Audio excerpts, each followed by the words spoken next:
स्वागत है दोस्तों आप सभी का। और आप सभी बहुत खुश होंगे, लगातार पढ़ रहे होंगे। इस तरह की जो उम्मीदें हैं, बड़ी बड़ी उम्मीदें हैं, मैं आप लोगों से करता हूँ। और आपको लगातार पढ़ना है क्योंकि देखो, बहुत बड़ी जर्नी है। बहुत धीरे धीरे धीरे धीरे आपको चलना है, लेकिन बहुत दूर तक जाना है। और जब आप किसी चीज़ को बहुत दूर तक जाने की सोचते हो ना, तो आपको धीरे धीरे चलना होता है। आप स्पीड एकदम से नहीं ले सकते हो, ठीक है। तो धीरे धीरे छोटी छोटी चीज़ों को लेते हुए आपको चलना है, चीज़ें बड़ी बनती जाएंगी, ठीक है। तो हम लोग क्या पढ़ रहे थे? हम लोग पढ़ रहे थे हिस्ट्री की एनसीईआरटी, ठीक है ना। हिस्ट्री की एनसीईआरटी हम लोग पढ़ रहे हैं, 1 से लेके जो 5th नंबर के चैप्टर है, ठीक है। आज हम लोग बिल्कुल बात नहीं करेंगे कि हम लोगों ने 5th चैप्टर में क्या बात किए थे, क्योंकि ये सब चीज़ें हम लोग जब इस वीडियो का पार्ट 1 बना रहे थे तो वहाँ पर क्या हुई है, ये सब चीज़ें डिस्कस हो चुकी है, ठीक है।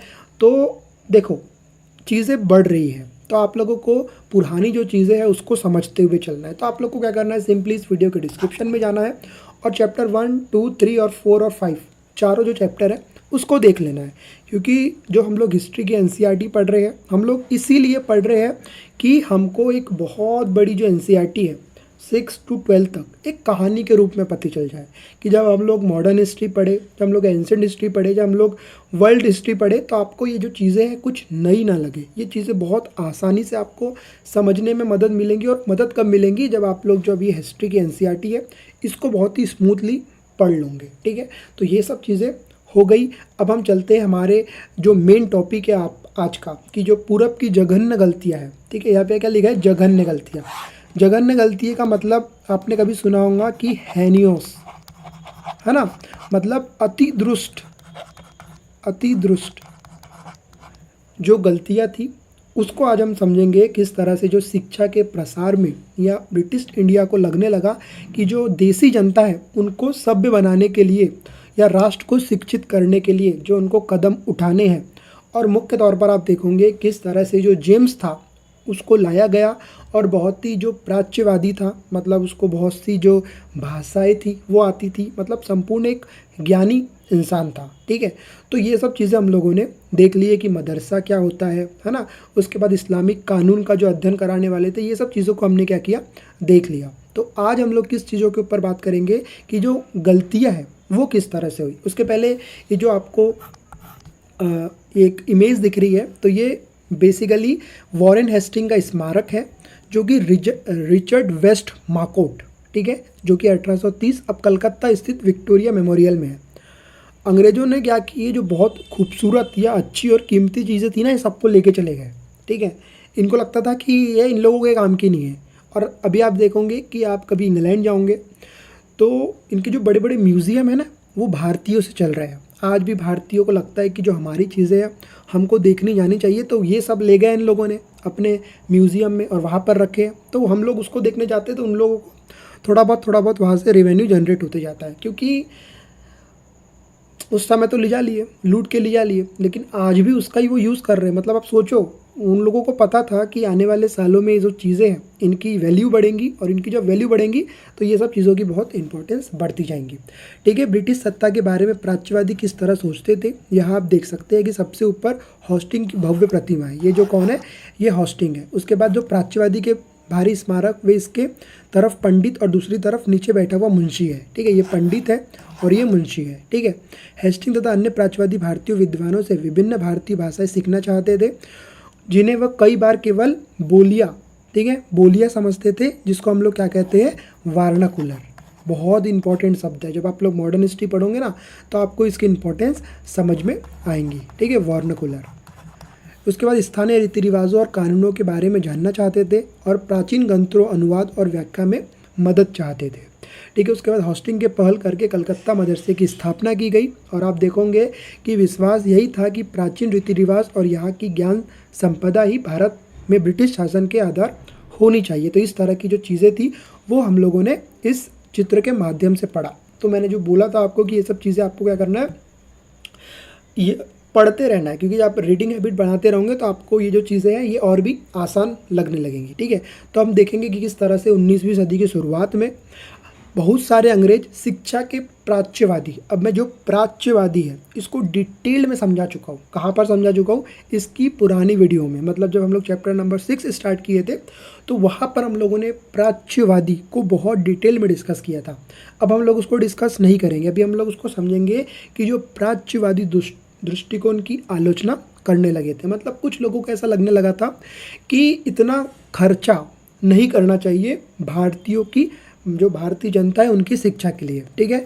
क्योंकि उनको लगता था कि पूर्वी समाजों का ज्ञान जो त्रुटियों से भरा हुआ है और अवैज्ञानिक है, उनको ऐसा लगता था, ठीक है। उनके मुताबिक पूर्वी साहित्य अगंभीर और सतही था। अब ये सतही मतलब क्या होता है?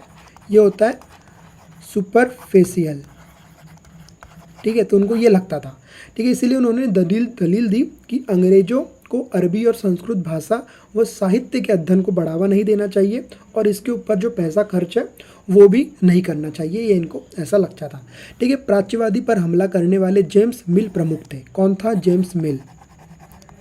जेम्स मिल ये कौन थे?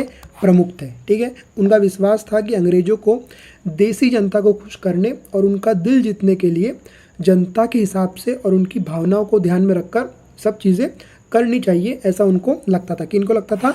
जेम्स मिल को लगता था। लेकिन आप देखोगे कि उनकी राय में शिक्षा के जरिए उपयोगी और व्यवहारिक चीज़ों को ज्ञान दिया जाना चाहिए। इसीलिए भारतीयों को पूर्वी समाजों के काव्य और धार्मिक साहित्य की बजाय ये पढ़ाना चाहिए कि जो पश्चिम में किस तरह वैज्ञानिक और तकनीकें हासिल कर रहे हैं। तो उनको लगता था कि जब पश्चिम की तरफ जो चीज़ें हो रही हैं, जो वैज्ञानिक सीख रहे हैं, जो वैज्ञानिक खोज कर रहे हैं, उनको उनके ऊपर ज़्यादा ध्यान देना चाहिए, ना कि अरबी संस्कृत जैसी भाषाओं का, ठीक है। तो ये सबकी एक विचारधारा है, सबको अलग अलग चीज़ें लगने लगी, ठीक है। तो ये आपको समझ में आया कि किस तरह से जो पूरब की जघन्य गलतियाँ थी, ठीक है। अभी और हम लोग इसके आगे चलेंगे, देखेंगे किस तरह से 1830 के दशक में प्राच्यवादी का विरोध और तीखा हो गया, ठीक है। जो इनका विरोध था वो और तीखा हो गया।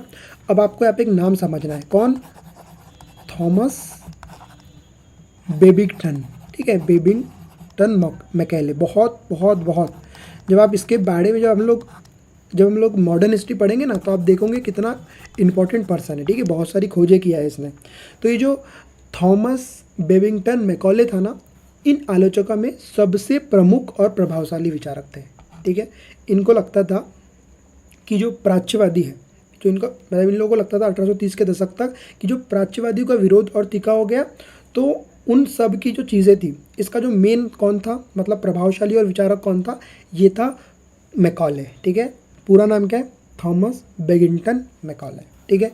वो भारत को क्या मानता था कि एक बहुत असभ्य देश है, ठीक है, और जिसे सभ्यता का पाठ पढ़ाना ज़रूरी है, उनको ऐसा लगता था। तो मैकॉले के मुताबिक पूर्वी ज्ञान की कोई शाखा इंग्लैंड के प्रगति की रामकक्ष नहीं थी। मैकॉले का कहना था कि एक अच्छे यूरोपीय पुस्तकालय का केवल एक खाना ही भारतीय और पूरब अरब के समूचे देसी के साहित्य के बराबर है। तो आप सोच सकते हो कि कितना बुरा बिहेव, मतलब किस तरीके से जो कंपैरिजन किया जा रहा है यहाँ पे मैकॉले के द्वारा। तो ये आपको यहाँ पे दिखेगा, ठीक है। वो किस चीज़ से कंपेयर कर रहे हैं कि एक अच्छे यूरोपीय पुस्तकालय का केवल एक खाना ही भारत और अरब के समूचे देसी साहित्य के बराबर है, ठीक है। उनका ऐसा लगता था, उनके विचार थे, ठीक है। उनका तर्क था कि भारत में ब्रिटिश सरकार को प्राच्यवादी ज्ञान पर सरकारी पैसा बर्बाद नहीं करना चाहिए, ठीक है। क्योंकि ये जो प्राच्यवादी विरोध है लगातार तीखा हो रहा था, लोगों को लगने लगा था कि यहाँ पर पैसा जो हम लोग यूज़ कर रहे हैं, सरकारी जो खर्च यहाँ पे हम लोग यूज़ कर रहे हैं, इसका उनको कोई भी फ़ायदा या कुछ भी तरह से उनको जो बेनिफिट है वो नहीं मिलेगा, ठीक है। उसके बाद गहन ऊर्जा और आवेशपूर्वक मैकॉले ने अंग्रेजी भाषा सीखने की ज़रूरत पर जोर दिया। उनको लगता था कि जो अंग्रेजी भाषा है उनको सबको सिखाना चाहिए, क्योंकि उनको लगेगा ना, जब आप लोग समझोगे कि व्यवसाय के लिए शिक्षा कितनी इंपॉर्टेंट है, तो वहाँ पर आपको समझेंगे कि किस तरह से जो मैकॉले था उसको लगता था कि जो अंग्रेजी की शिक्षा है वो देना ज़्यादा इंपॉर्टेंट है। उनका मानना था कि अंग्रेजी के ज्ञान से भारतीयों की दुनिया की श्रेष्ठ साहित्य कृतियों को पढ़ने का मौका मिलेगा। देखो पहले क्या होता था, हिंदी संस्कृत इसमें किताबें मौजूद नहीं होती थी, होती भी थी तो एक दो इक्का दुक्का किताबें मौजूद होती थी। बहुत सारी जो किताबें थी वो इंग्लिश में अवेलेबल थी। तो इनको लगता था कि अगर हम लोग इनको अंग्रेजी सिखा देते हैं तो ये जो पहले से किताबें छपी हुई है ना, यूरोप में बहुत सारी जो किताबें हैं उनको ये पढ़ सकते हैं। और आप देखोगे कि जो गांधी जी बोलो, जवाहरलाल नेहरू बोलो, फिर इन लोगों ने इसका किस तरह से उपयोग किया, और आप देखोगे उपयोग करने के बाद इनको ही लात मार के भगाया। तो ये बात की चीज़ें हैं, लेकिन आप लिंक कर सकते हो इन चीज़ों को, ठीक है। उसके बाद, ठीक है, यहाँ तक कि लोग पश्चिमी विज्ञान और दर्शन के क्षेत्र में भी विकास से अवगत हो पाएंगे अगर अंग्रेजी सीख लेंगे। तो इस प्रकार उनका कहना था कि अंग्रेजी पढ़ना लोगों को सभ्य बनाना, उनकी रुचियों, मूल्य और संस्कृति को बदलने का रास्ता हो सकता है। मतलब जो मैकॉले है वो आप देखोगे किस तरह से जो अंग्रेजी भाषा है उसके ऊपर काफ़ी बल दे रहा है। मैकॉले के मिल्टन विवरण के आधार पर देखो, अभी आपको समझना है कि एक मैकॉले का मिल्टन, ठीक है, क्या मिंटस विवरण, इसके बारे में डिटेल में पढ़ेंगे, लेकिन अभी नहीं पढ़ेंगे और आपको अभी समझना भी नहीं है। अभी आपको इतना समझना कि इसका एक विवरण था। मैकॉले के मिंटस के आधार पर 1835 में अंग्रेजों का शिक्षा अधिनियम पारित किया गया। इसमें फैसला लिया गया कि अंग्रेजी को उच्च शिक्षा के माध्यम बनाया जाए और कलकत्ता मदरसे तथा बनारस संस्कृत कॉलेज जैसी प्राच्यवादी संस्थाओं को प्रोत्साहन न दिया जाए। तो ये जो इन लोगों ने एक अधिनियम पारित किया, उसके तहत उनको ऐसा लगने लगा कि जो मदरसे हैं या बनारस संस्कृत जो कॉलेज है उन पे जो संस्थानों को प्रोत्साहन न दिया जाए, इन संस्थानों को अपने आप शरण का शिकार होते जा रहे अंधकार के मंदिरों की संज्ञा दी गई। अब स्कूलों के लिए भी अंग्रेजी पाठ्य पुस्तकें छपने लगी। तो ये सब क्यों हुआ? क्योंकि आप देखोगे कि जो मैकॉले का मिंटस विवरण था उसके आधार पर कुछ अधिनियम पारित किए गए थे। इस कारण से क्या हुआ, जो किताबें हैं वो अब अंग्रेजी में छपेंगी। तो इस तरह की जो चीज़ें हैं, उसके बाद आपको जस्ट रीड कर लेना है कि ज्ञानियों की भाषा, जस्ट एक बार, क्योंकि आपकी जो रीडिंग हैबिट है उसको जो बढ़ना है वो भी बहुत इंपॉर्टेंट है। उसके बाद हम देखेंगे कि किस तरह से जो व्यवसाय के लिए शिक्षा, ठीक है ना, ये बढ़ती गई। तो आप देखोगे 1854 में ईस्ट इंडिया कंपनी ने लंदन में स्थित कोर्ट ऑफ डायरेक्टर्स, ठीक है, बहुत इंपॉर्टेंट है, अभी आपको सिर्फ समझना है, लेकिन आप जब आगे जाओगे मॉडर्न हिस्ट्री समझोगे तो इसकी इंपॉर्टेंस बढ़ जाती है, ठीक है। कोर्ट ऑफ डायरेक्टर्स ने भारतीय गवर्नर जनरल को शिक्षा के विषय में एक नोट भेजा, ठीक है। तो क्या था नोट में? कंपनी के नियंत्रक मंडल के अध्यक्ष चार्ल्स वुड, ये भी बहुत इंपॉर्टेंट है, ठीक है, चार्ल्स वुड, ठीक है, चार्ल्स वुड के नाम से जारी किए गए संदेश को वुड नीति पत्र, ठीक है, वुड्स डिस्पैच का भी नाम दिया जाता है, बहुत इंपॉर्टेंट है। किसको, जो वुड्स डिस्पैच है ये किसको कहा जाता है? तो ये सब चीज़ें यहाँ से पूछी जाती है, ठीक है। इस दस्तावेज में भारत के लागू की जाने वाली शिक्षा नीति की रूपरेखा स्पष्ट करते हुए एक बार फिर दोहराया गया था कि प्राच्यवादी ज्ञान के स्थान पर यूरोपीय शिक्षा को अपनाने के लिए व्यवहारिक लाभ प्राप्त होंगे। तो ये जो पूरा नोट था ना, उसमें इस चीज़ पर बल दिया गया था कि किस तरह से जो अंग्रेजी शिक्षा है, ठीक है, ये जो यूरोपीय शिक्षा है उसके ऊपर ज़्यादा बल दिया जाए, यहाँ पर साफ चीज़ों में लिखा था। इस दस्तावेजों में यूरोपीय शिक्षा का एक व्यवहारिक लाभ आर्थिक क्षेत्र से बताया गया था। इसके मुताबिक यूरोपीय शिक्षा के माध्यम से भारतीयों को व्यापार और वाणिज्य के विस्तार से होने वाले लाभों को भी समझने और देश के संसाधनों का विकास का महत्व समझने में मदद मिलेंगी। उनको लगता था कि सब चीज़ें जब अंग्रेजी में ही हो रही है तो क्यों ना अंग्रेजी के ऊपर बल दें, और उस बल के कारण आप देखोगे कि किस तरह से जो संसाधनों को समझने का महत्व है, ये सब चीज़ें जो देसी जनता है वो समझने लगेंगी, ऐसा अंग्रेजों को लगता था। यदि उन्हें यूरोपीय जीवन शैली के अवगत कराया गया तो उन्हें रुचियों और आकांक्षाओं के बारे में भी बदलाव आएंगे, ऐसा उनको लगता था, और ब्रिटिश वस्तुओं की मांग पैदा होंगी।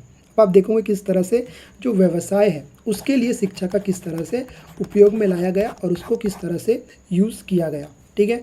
उसके बाद क्योंकि तब यहाँ के लोग यूरोप में बनी चीज़ों को अपनाने और ख़रीदने शुरू कर देंगे। मतलब आप समझ रहे हो कि अगर इन लोगों को अंग्रेजी शिक्षा दी जाएंगी तो जो यूरोप के माल है उन लोगों को भी खरीदेंगे, और ये जो पूरी इंटरेस्ट है ओवरऑल ये इन लोगों में बढ़ने लगेगा, ठीक है।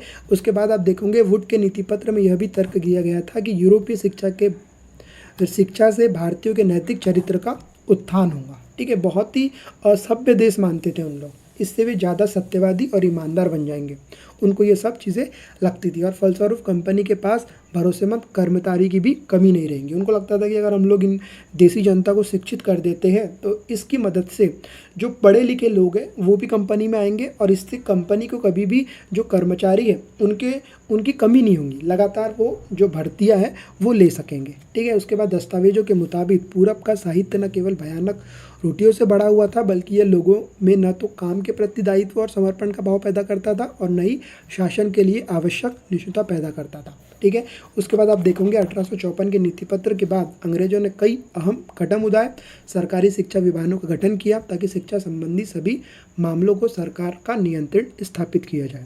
अब धीरे धीरे क्या हुआ, चीज़ें बढ़ती गई। अब जो देखोगे आप लोग, जो ब्रिटिश साम्राज्य है उसमें शिक्षा को लाया गया। बहुत सारे जो बिल है उसको जो सरकारी नियंत्रण करने लगे, मतलब जो ब्रिटिश साम्राज्य है उसमें लाया गया। और आप देखोगे विश्वविद्यालय शिक्षा की व्यवस्था विकसित करने के लिए भी कदम उठाए गए। ठीक है, 1857 में जब मेरठ और दिल्ली में सिपाही विद्रोह कर रहे थे, उसी समय कलकत्ता, मद्रास और बम्बई विश्वविद्यालय की स्थापना की जा रही थी। तो आप देखोगे एक तरफ बहुत ही विद्रोह का माहौल है और एक तरफ कलकत्ता, ये याद रखना आपको, कलकत्ता, दिल्ली, मेरठ, यहाँ पर क्या चल रहे थे, विद्रोह चल रहे थे। और आप देखोगे कलकत्ता, मद्रास और बम्बई में क्या हो रही है, विश्वविद्यालय की स्थापनाएं हो रही है। स्कूली शिक्षा प्रणाली में भी परिवर्तन के प्रयास किए गए। ठीक है, उसके बाद आप लोग को ये देख लेना, यूरोपीय ज्ञान पक्ष में एक तरफ देखो, लगातार आप रीडिंग करते रहोगे तो आपकी रीडिंग हैबिट बढ़ेंगी। तो फिर आपको एक दिन में अगर अभी आप 10 पेज रीड कर रहे हो तो आने वाले 1 महीने बाद आप 20 पेज रीड कर पाओगे, तो उससे उसके अलग फ़ायदे हैं। ठीक है, इसलिए मैं कुछ चीज़ें क्या कर रहा हूँ, छोड़ दे रहा हूँ। ठीक है, फिर आप देखोगे ये जो नैतिक शिक्षा है इसकी मांग से हम लोग नेक्स्ट वीडियो में कवर करेंगे। तो आज हम लोग यहीं तक रहने देते हैं कि जो स्थानीय पाठशाला है उनका क्या हुआ, एक बार आपको जस्ट रीड करके रखना है कि क्या चीज़ें हुई, फिर हम लोग नेक्स्ट वीडियो में देखेंगे। तो आज हम लोगों ने मुख्य तौर पर क्या बात किया कि जो मैकॉले था उसकी नीति, उसकी क्या मान्यवादी थी, जो प्राच्यवादी लगातार आप देखोगे किस तरह से चीज़ों को ला रहे थे, उन लोग किस तरह से उसका विरोध कर रहे थे, तीखा हो रहा था, ये सब चीज़ों को हमने देखा। और देखा कि जो व्यवसाय के लिए शिक्षा का उपयोग, मतलब आप देखोगे किस तरह से जो अंग्रेज है उनको लगने लगा था कि हम भारतीयों को अगर शिक्षित कर देते हैं तो किस तरह से हम उनका फ़ायदा उठा सकते हैं। तो ये सब चीज़ों के ऊपर आज हमने डिस्कस किया। तो इस वीडियो को हम लोग यहीं तक रहने देते हैं। नेक्स्ट वीडियो में हम लोग आगे के ऊपर चीज़ों के ऊपर बात करेंगे। तो आप लोग को एक बार रीड कर लेना है, रीड करना बहुत इंपॉर्टेंट है। तो इस वीडियो में इतना ही, नेक्स्ट वीडियो में हम लोग फिर मिलेंगे। जब तक के लिए जय हिंद, जय भारत।